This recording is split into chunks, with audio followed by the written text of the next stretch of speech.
Hey guys, welcome back to our YouTube channel. Hope you're all doing well. So in today's video, we'll discuss our preferred picks of Best Studio Headphone 2023. All the product links are given in the description video below. So without further ado, let's jump straight into the video. Beyerdynamic DT 900 Pro X. These all new Beyerdynamic phones bridge the gap between but do not replace the other two models in this roundup, the DT-1770 and DT-770 Pro. They feature an updated driver design, detachable cables, a sleeker, more modern look, and one fixed impedance rating, making them suitable for a more diverse range of applications. The DT900 Pro X is Beyer's suggestion as a weapon of choice for critical listening and mastering. They're also some of the best mixing headphones on the block. There's also a closed back version, the 700 Pro X, which retails for the same cash. Isolation from external noise could be better, as you'd expect from open back cans. Sound-wise, they have a flattish profile delivering each frequency range without bias or favor. Your ears will be privy to a refreshingly accurate portrayal of what's actually there, precisely what you want from something marketed as a studio reference monitor headphone. They will do an excellent job of revealing any issues in your projects, quickly highlighting any problem areas that may need attention. Sony MDR7506. Hailing straight from 1991, the Sony MDR7506 sports all the utilitarian plastic and vinyl with hallmark unnecessary text from earlier Pro Audio eras. It's charming how the MDR7506 lets you know it's professional and has a set of dynamic stereo headphones with text on the housing. The MDR7506 is quite slim and fits differently than many contemporary studio headphones. By design, there is virtually no distance between the ears and the foam that covers the drivers. While the vinyl-wrapped ear cups can heat up, the fit works well with just the right clamp and hardly any pressure from the foam-suffused headband.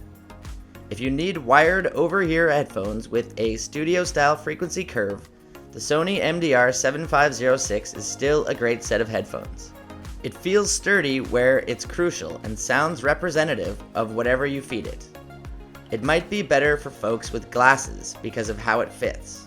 However, it's surprisingly comfortable for those without glasses over prolonged sessions.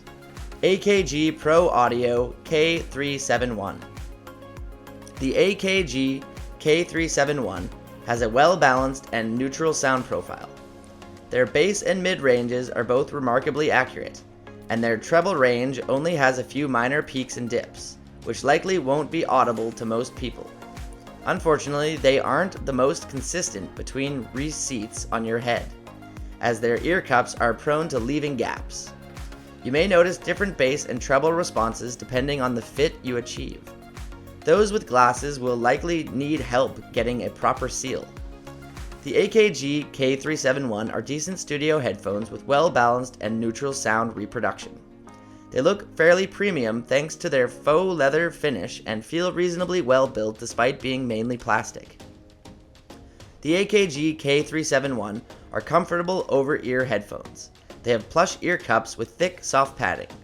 They don't squeeze too tightly on your head, so you can wear them for long listening sessions without feeling too fatigued.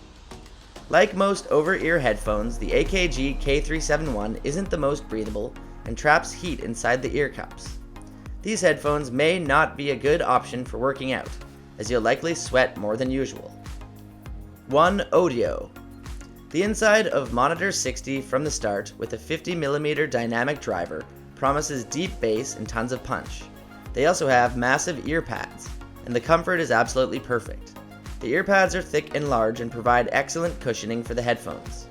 The headband also has thick, soft cushioning, and those are the kind of headphones that will stay on your head for long hours without bringing you any fatigue. The cable can be connected on any side, perfect for DJing regardless of whether you're left or right-handed. The cable length is ideal for the coiled cable, but if you need a longer one for late night shifts, the straight cable goes a long way. The headphones are also really light, and the ear pads have enough space inside for my medium-sized ears without me touching the pads on any side. The build quality of Monitor 60 is good for the price point. They are somewhat easy to scratch and damage if you need to be more careful. They fold in every direction possible and creak less than focal headphones. All cables have a nice soft touch and are comfortable to use. The general sound of Monitor 60 can be described as moderately V-shaped with tons of bass, a sparky treble, detail, and outstanding resolution/technical ability. They tend to sound better than you typically get, around $300 in terms of macro detail, sonic speed, and overall instrument separation. The overall detail level is excellent. They have a good soundstage, good build quality, and are comfortable, basically checking everything a headphone should be doing around this price point. Neumann NDH30. The headphone looks very much like any studio headphone.